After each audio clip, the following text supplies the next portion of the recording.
Hello, welcome to prepare with Bipul. নমস্কার, আমি বিপুল রায়। আশা করছি তোমরা সবাই ভালোই আছো। আমার প্রিয় ভাই ও বোনেরা, ভালো থাকারই কথা, নাহলে কী করে পড়াশোনা হবে। আচ্ছা, তো প্রথমেই বলে দেই,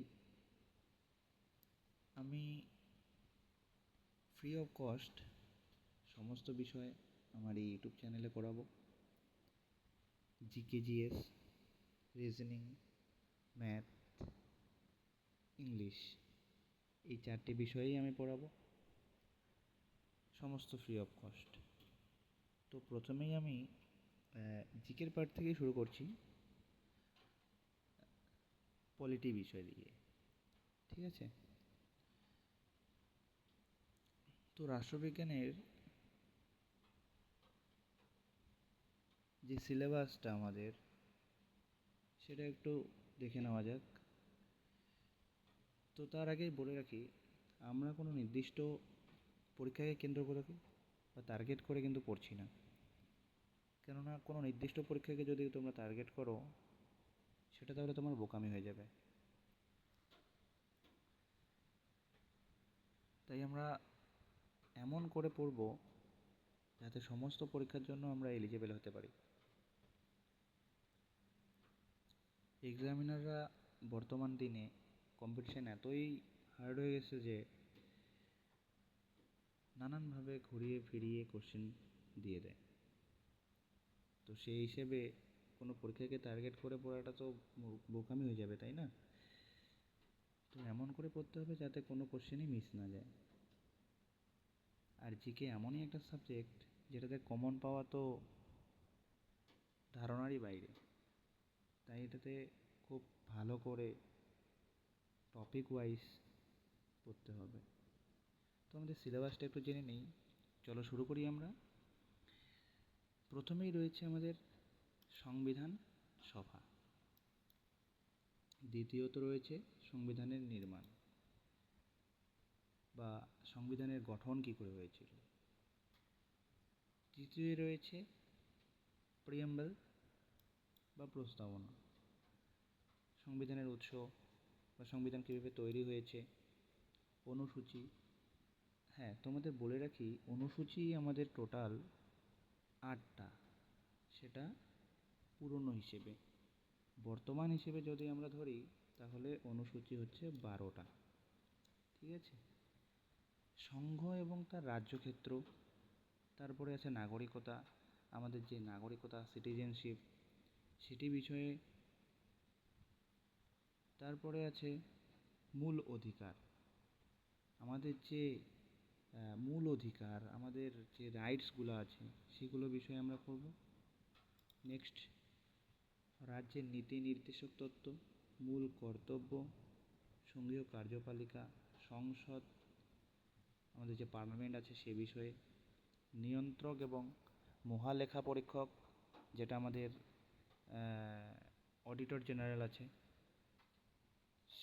তাদের নিয়ে পড়তে হবে, মহান্যায়বাদী এবং মহাধিবক্তা, যেটা আমাদের অ্যাটর্নি জেনারেল এবং অ্যাডভোকেট বড় বড় তাদের নিয়ে, রাজ্যপাল নিয়ে পড়তে হবে, রাজ্য বিধানমণ্ডল নিয়ে পড়তে হবে, ন্যায়পালিকা বা জুডিশিয়ারি, স্থানীয় স্বশাসন। দেখো, তোমাদের বলে রাখি যে স্থানীয় স্বশাসন বা লোকাল সেলফ গভর্নমেন্ট, এগুলো কিন্তু আমাদের স্টেট লেভেলের পরীক্ষায় অনেক কোশ্চেন আসে, কিন্তু আবার সেন্ট্রালের কোশ্চেনে বা সেন্ট্রালের চাকরির পরীক্ষায় খুব কম শিফটে এই কোশ্চেনগুলো পাওয়া যায়। তো আমাদের এমনভাবে পড়তে হবে যাতে আমরা সব চাকরির জন্যই প্রিপারেশন, মানে সব চাকরির জন্যই যোগ্য হতে পারি, তাই না? নির্বাচন আয়োগ, লোকসেবা আয়োগ, রাজভাষা, কেন্দ্র ও রাজ্যের মধ্যে সম্বন্ধ, জরুরি বিধান, এমার্জেন্সি প্রভিশনস, সংবিধান সংশোধন, আমাদের সংবিধান সংশোধনের অনেক ধারা রয়েছে, এগুলো আমাদের পড়তে হবে, ভারতের সাংবিধানিক বিকাশ। আচ্ছা, তাহলে এই হইল আমাদের সিলেবাস, একটু দেখে নেবে তোমরা ভালো করে। তো চলো আজকে আমরা এই যে ফার্স্ট টপিক সংবিধান সভা, এটা নিয়ে আমরা পড়তে হবে আজকে। এটাই শুরু করি ফার্স্ট ক্লাস অনুযায়ী। তো চলো, সংবিধান বা কনস্টিটিউশন, সংবিধানটা কি? নিয়ম এবং কানুন বা আইনের সংগ্রহকে সংবিধান বলে। তো আমি বাংলা দিয়েও বলবো বা ইংরেজি দিয়েও বলবো, দুটো দিয়ে বলবো।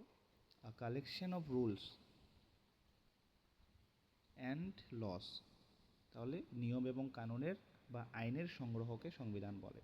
এই যে সংবিধান কথাটি, এই সংবিধান কথাটি কিন্তু যদি বলা যায় যে কিভাবে উৎপত্তি হয়, যে সংবিধান কথাটি সম যোগ বিধান, তাহলে সম মানে সমান, বিধান মানে কানুন।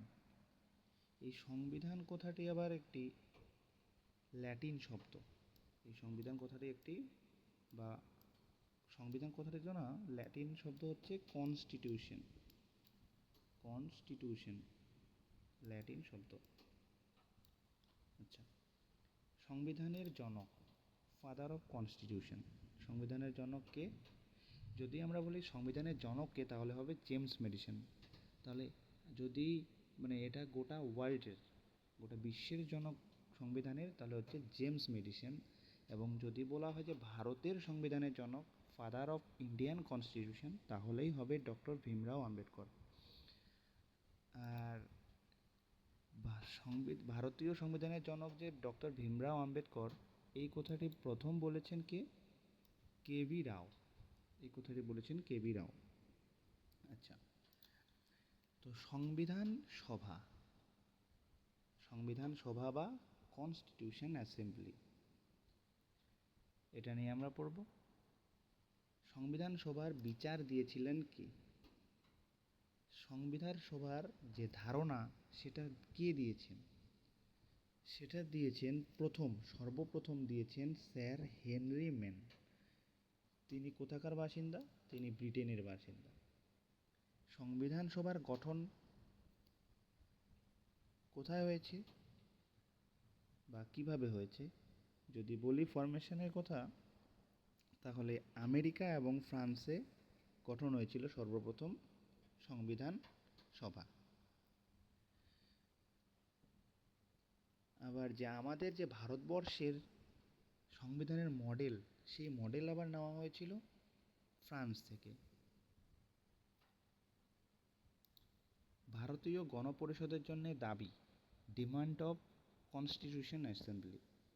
আচ্ছা, ভারতীয় গণপরিষদের জন্য দাবি করেছেন কে? এই যে আমাদের গণপরিষদ কথাটি না, এই গণপরিষদ আর সংবিধান, এই কথা দুটো কিন্তু একই।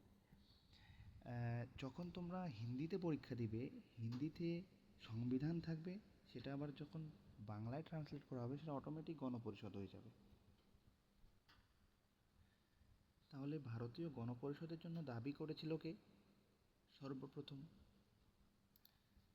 ভারতীয় গণপরিষদের জন্য দাবি করেছিল এই যে আমাদের বাল গঙ্গাধর তিলক, সর্বপ্রথম দাবি করেছিল। তিনি একটি বিধেয়ক পেশ করেন, সেটা কি? স্বরাজ বিধেয়ক।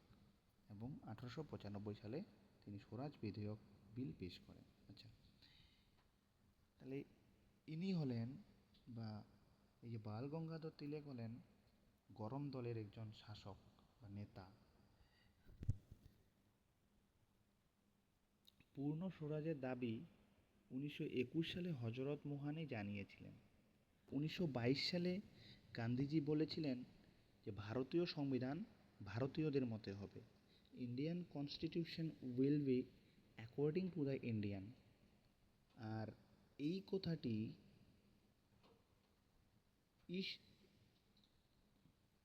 কথাটি ইয়ং ইন্ডিয়া বা ইয়াং ইন্ডিয়া পত্রিকাতে তার এই দাবি রাখেন।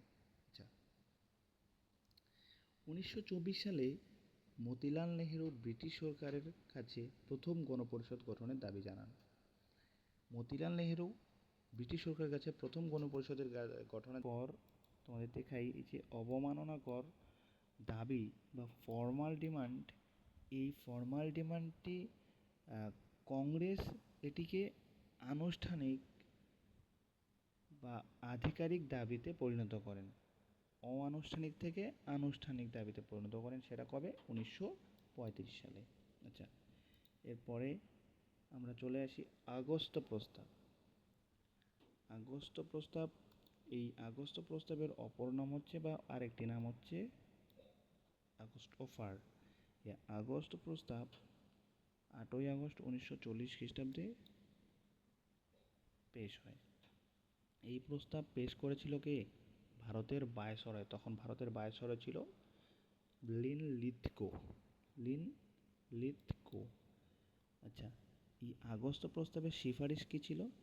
এই আগস্ট প্রস্তাবের সুপারিশ ছিল বা রেকমেন্ডেশন ছিল কি?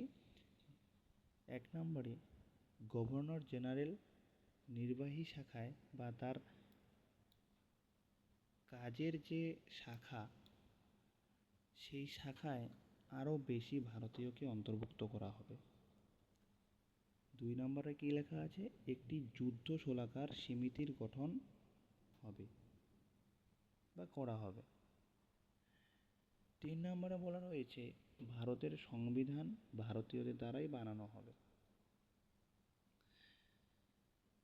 দেখো, ভারতের সংবিধান ভারতীয়দের দ্বারাই বানানো হবে। তখন ব্রিটিশরা এত পরিমাণে অত্যাচার করেছিল যে ধারণার বাইরে। তারা ভারতীয়দের কুত্তা বলে অভিহিত করে, কুত্তা বলে। আজ সেই ব্রিটেনেই দেখো আমাদের একজন ভারতীয় প্রধানমন্ত্রী হয়ে আছে, ভাবো। তো চলো, আজকের সেশনটা এতটুকুই। কালকে তোমাদের দ্বিতীয় ক্লাস চলে আসবে। পারলে এই পিডিএফটা আমি দিয়ে দিব টেলিগ্রাম চ্যানেলে, লিঙ্ক আমি দিয়ে দিব।